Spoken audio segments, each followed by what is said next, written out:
प्रणाम आप सभी को। स्वागत है आपका हमारे चैनल वैदिक अभ्यास में। इस वीडियो की शुरुआत पहले ईश्वर स्तुति के साथ करते हैं। ओम यो भूतं च भव्यं च सर्वं यश्चाधितिष्ठति स्वर्यस च केवलं तस्मै ज्येष्ठाय ब्रह्मणे नमः। ओम शांति शांति शांति। आज हम बात करेंगे ईशोपनिषद के कर्तव्य पंचकों में से चौथे कर्तव्य की। तो जो हमारे 3 कर्तव्यों की बात हम लोग कर चुके हैं। इस कर्तव्य पंचक में हमें क्या करना है पहले वो समझ लेते हैं। ये कर्तव्य पंचक हमें बताता है कि मनुष्य 100 साल तक जीने की इच्छा रखे और कर्म करते हुए आगे बढ़े, किंतु अपने कर्मों में लिप्त न रहे। यानी आपको जो भी काम करना है उसमें आप लिप्त न रहें। तो क्या कहने का मतलब है, देखिए जो कर्म है वो 2 प्रकार के होते हैं, सकाम कर्म और निष्काम कर्म।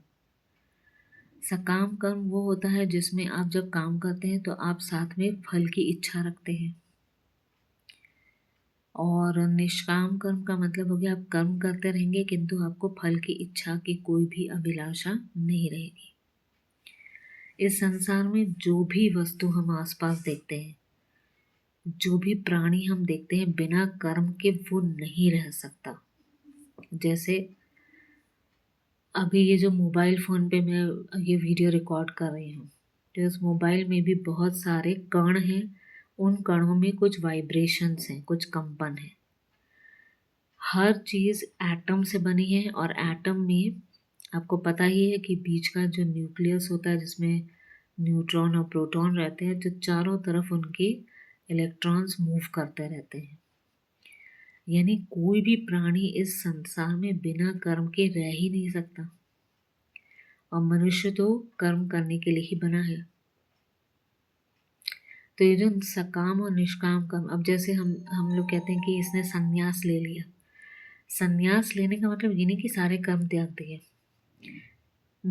सकाम कर्म त्यागना संन्यास होता है और निष्काम कर्म की तरफ आगे बढ़ना वो संन्यास है। यानी आप परोपकार करें, दूसरों की सहायता करें या किसी के लिए भी कुछ अच्छा करें, लेकिन फल की इच्छा ना रखें, तो वो होता है निष्काम कर्म। अब वेद व्यास जी के अनुसार संसार चक्र के 6 अरे होते हैं। अरे का मतलब जैसे व्हील होता है, व्हील के जो स्पोक्स होते हैं, जो उसके रेज होते हैं वो।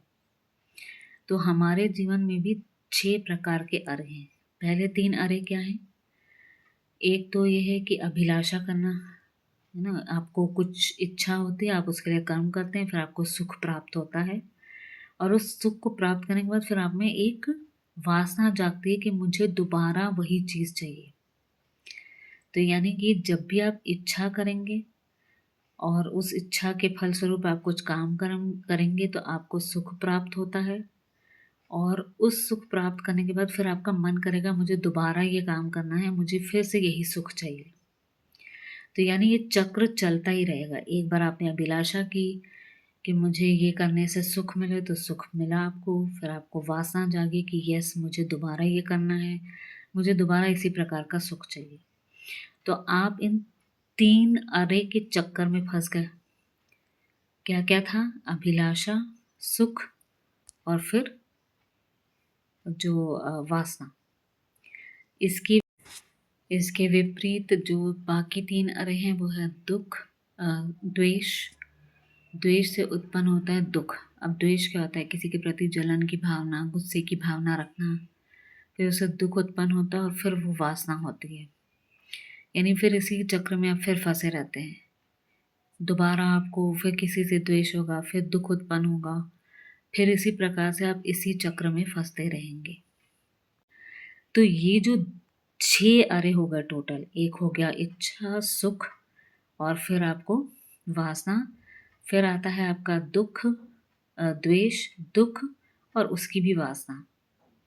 इन 6 अरों को तोड़ने का एक ही उपाय है कि हम सकाम कर्म न करते हुए निष्काम कर्म करें। तो हमारा ये जो चौथा कर्तव्य पंचक है वो यही कहता है कि मनुष्य 100 साल तक जीने की अभिलाषा रखे, किंतु कर्मों में लिप्त ना हो। और जिस दिन आप कर्मों के बंधनों से मुक्त हो जाते हैं, आप कर्म करते रहिए, निष्काम कर्म करते रहिए, तो आप सारे ही बंधनों से मुक्त हो जाएंगे। तो आशा है कि आपको क्लियर हो गया होगा। प्रणाम।